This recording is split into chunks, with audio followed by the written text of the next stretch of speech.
Brakatha Yahweh, Brakatha Yahweh Shah, Brakatha Yahweh, Brakatha Yahweh Shah, Brakatha Yahweh, Brakatha Yahweh Shah, Call Halal Yahweh, Bashem Yahweh Shah, Bashem Raha Kadash. Double honors to our elders and apostles, the great millstone. Peace and salutations to the hopeful elect scattered across the four winds. It's your brother, Yakar Aben from Great Millstone, Houston, with another lesson and double honors to the elders, to the men that taught our elders and apostles. But just wanted to go into you know one quick verse. This is Ecclesiastes or Ecclesiasticus or the Book of Sirach, chapter 12, and oh, verse 16. It says, "An enemy speaketh sweetly with his lips, but in his heart he imagined how to throw thee into a pit. He weep with his eyes, but if he find opportunity, he will not be satisfied with blood." So when we read this verse, who does that put you in the mind of? You know, you know, because you Negroes, Latinos, and Native Americans, you Hebrew Israelites, you know, you're in the land of your captivity. You're behind enemy lines, right? So there is an enemy. You know, you have an enemy. You have an enemy. Our people have been lulled to sleep, and they believe that the so-called white man, the Edomite, or the Moabite, the Ammonite, the the Canaanite, you believe that these people are your friends, but no, these are your enemies. These are your enemies. And time again, this is exactly what they do. It says, "An enemy speaketh sweetly with his lips." Okay, so when uh, Cristobal Colon came to the New World, what did he do? He spoke peacefully with his lips, but guess what? In his heart, he imagined how to throw you into a pit. And that's the same thing that this devil has been doing the whole time that he has been here. He came with to the so-called Native Americans with his disease blankets, speaking sweetly with his lips. Hey, we're gonna give you these blankets. We're gonna give you some things. We're gonna give you some trinkets. To help you on your way. But guess what? The whole time he wants to take your stuff. As it states in Micah chapter 2. We'll get that here in a second, but let's look up this word enemy. It says enemy, the definition, a person who is actively opposed or hostile to someone or something. So these people, our enemies, are hostilely are actively opposed and hostile towards you Israelites.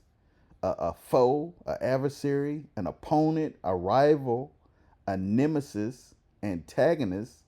I mean, who does this outline? Who is this? It's a foe, an enemy, or opponent, adversary. One's opponent in a contest, conflict, dispute. Okay, so Esau received a blessing, the blessing of the sword. You know, he's always been against you Israelites, because he sold his birthright. So he's your foe. He's your you know you're always in conflict with him. Always in conflict. He's always trying to mess over you. He's always trying to figure out how to throw you into a pit. It says a rival, a person or thing competing with another for the same objective or for superiority in the same field of activity. So, I mean, that this guy here, The so-called white man is always trying to show his superiority over you, or, you know, he's always competing against you. I mean, he's always talking down on you. He's always trying to figure out how he can try and get his birthright back, try and get that blessing back. But as we know, as Hebrew Israelites, that's not going to happen. The things that have been ordained are ordained, and there's no way he's going to get that birthright back. But we understand that he is our enemy. He is our enemy according to Psalms 83. Let's get it. Psalms chapter 83.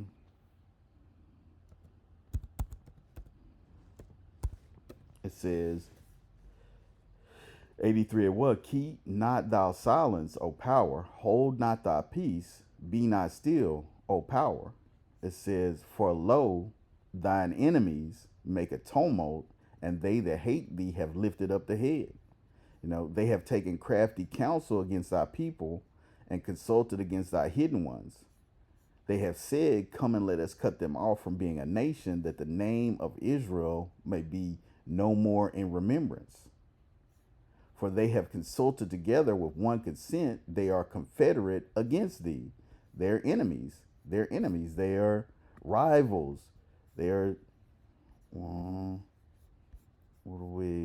they are rivals. They're your enemy. They are opposed and hostile to you. I mean, look at the things that are happening here in the U.S. now. We've got American troops going into cities. They have buzzwords. They call you animals. They call you less than human. But yet, who are they talking about? They're talking about you Israelites, because you're behind enemy lines. Just like when he came over here and signed all of these different treaties with you. Back to Ecclesiasticus. An enemy speaks sweetly with his lips, so he's going to sign a treaty with you, right? He's going to give you some land after he took your land. I mean, how does that work? How does that work? He's going to come over and give you a portion of what he has taken from you. And the same thing. Everybody around the world has seen who this is talking about. It's primarily talking about Esau, Edom. So let's get that.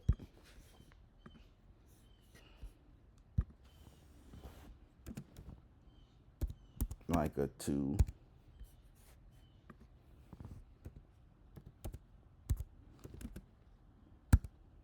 We're going to start at 1. It says, Micah chapter 2 and verse 1, it says, woe to them that devise iniquity. Okay. Iniquity is sin compounded, and work evil upon their beds. When the morning is light, they practice it, because it is in the power of their hand. So we understand that the earth has been given into the hand of the wicked, and we understand who the wicked is, and yes, he is being revealed according to 2 Thessalonians chapter 2, that guy, Let's get it.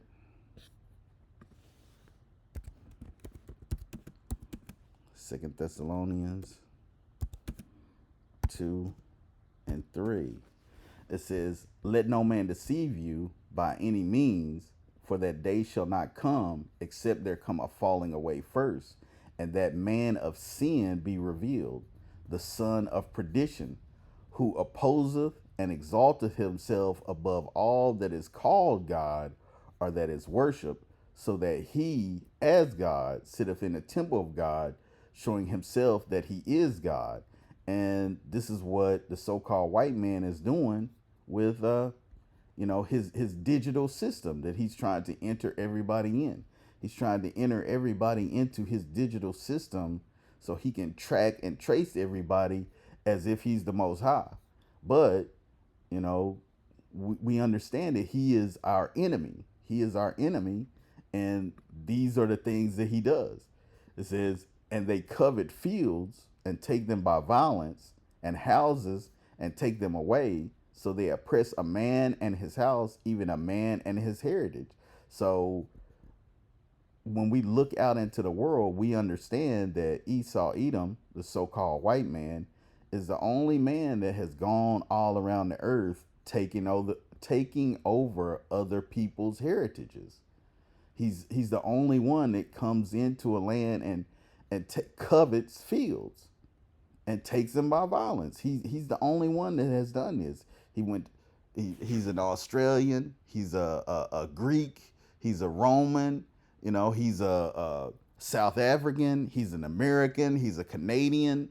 You know, he's gone all over the world, coveting fields and taking them by violence. He's done this but primarily to you Negroes, Latinos, and Native Americans. So we understand that you have an enemy and the things that your enemy does. Esau Edom is your enemy, and there's no way you can get around that.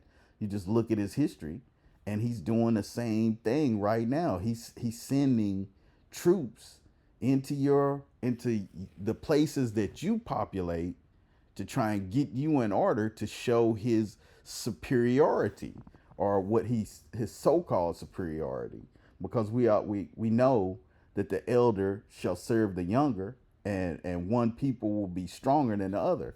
Let's get that.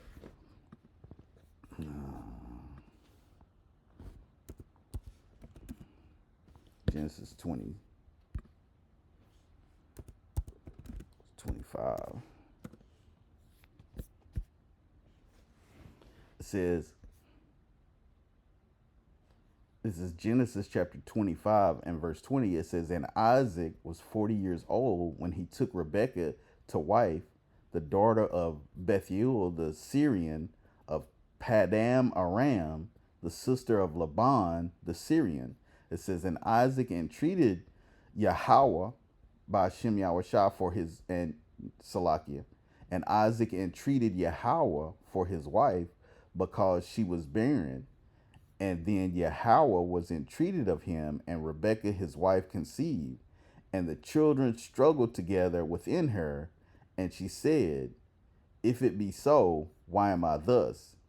And she went to inquire of Yahweh. And Yahweh said unto her, 2 nations are in thy womb, and 2 manner of people shall be separated from thy bowels. The one people shall be stronger than the other people, and the elder shall serve the younger. So we understand that the elder is Esau, Edom. Okay, we'll just get it. And when her days to be delivered were fulfilled, behold, there were twins in her womb, and the first came out red all over like a hairy garment, and they called his name Esau. So Esau, it says, and one people shall be stronger than the other people, and the elder shall serve the younger. So Esau came out first, so he's destined to serve Jacob. He's destined to serve Jacob. That's just how the Lord set it up. And we understand that, at some point Esau would break the yoke and have the dominion. But we understand that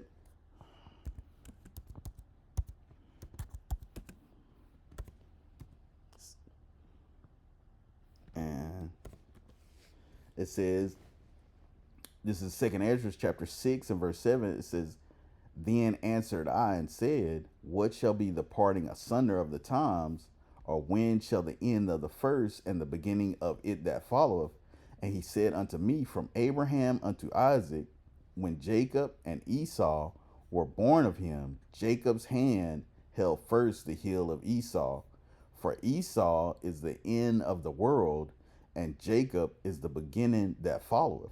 So Esau will be in rulership, before Jacob takes his rulership.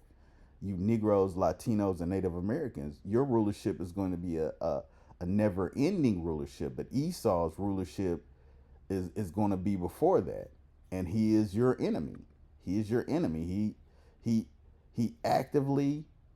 is actively opposed and hostile towards you. I mean, he showed it throughout his whole history.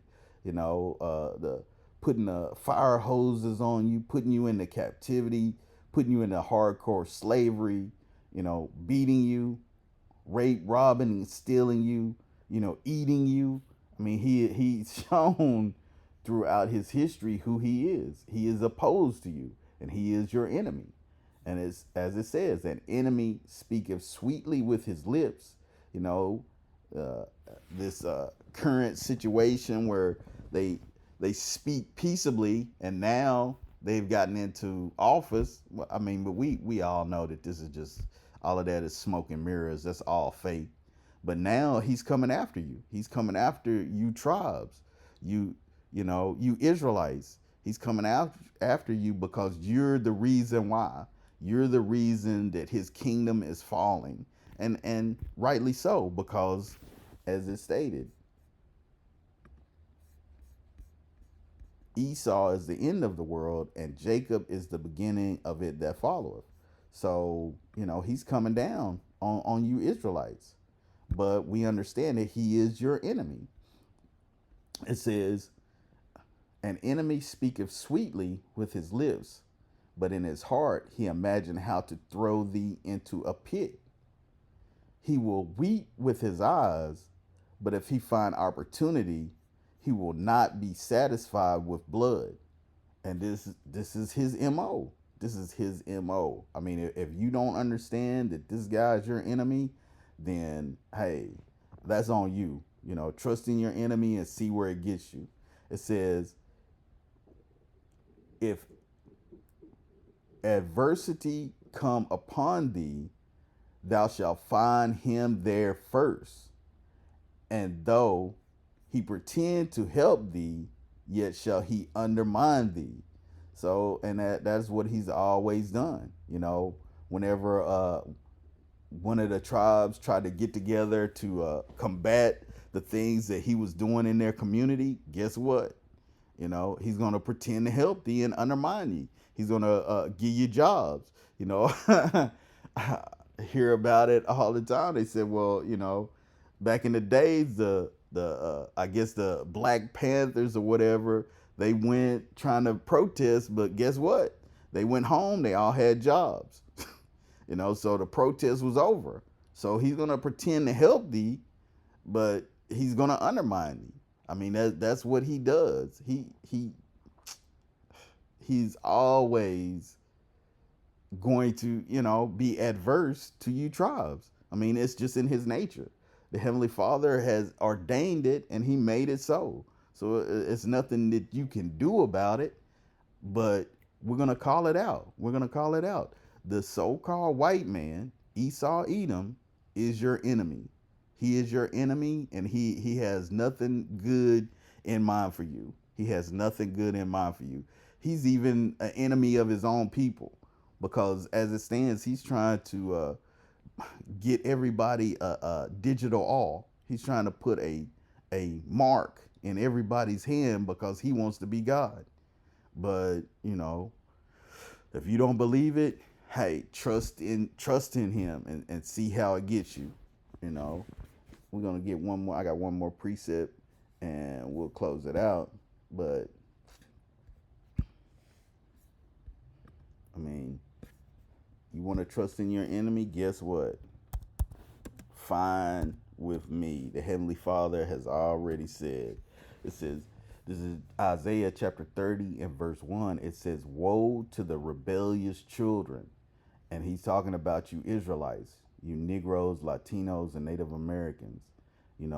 Those that are called by the Lord's name, Israel, Yasha'Allah. He is a prince of the power, right? Woe to the rebellious children, saith Yahweh, that take counsel, but not of me, and that cover with a covering, but not of my spirit, that they may add sin to sin. The Lord has sent out his prophets to let his people know who they are and what they need to do, in order for salvation. But yet these people, they don't trust in that. They don't trust in the Heavenly Father. It says that walk to go down into Egypt, Egypt being America right now, Egypt being America, and have not asked of my mouth to strengthen themselves in the strength of Pharaoh and to trust in the shadow of Egypt. Yes, the trust in the modern day Egypt and the modern day Pharaoh. These goddamn Edomites here in the United States, you know. Therefore shall the strength of Pharaoh be your shame, and the trust in the shadow of Egypt your confusion. So, if you trust in this place, guess what? It's going to be your shame and your confusion because your enemy is over you. You have to go to your enemy for want and need of all things, but yet you think this guy's your friend. I mean, this is a classic example of Stockholm syndrome. You're in love with your oppressor, but the Heavenly Father says, "Hey, you know, you should not go and trust in him. You shouldn't trust in the so-called white man. You shouldn't trust in Egypt, because this is going to be your shame and your confusion." But that being said, I'd like to give all praises, honor, and glory to Yahweh, Ba'ashem, Yahweh Shai, Ba'ashem, Raha Kadash. Double honors to our elders and apostles, the great millstone, who taught us this truth. Peace and salutations to the hopeful elect. Hopefully this lesson is edifying to the elect. Shalom.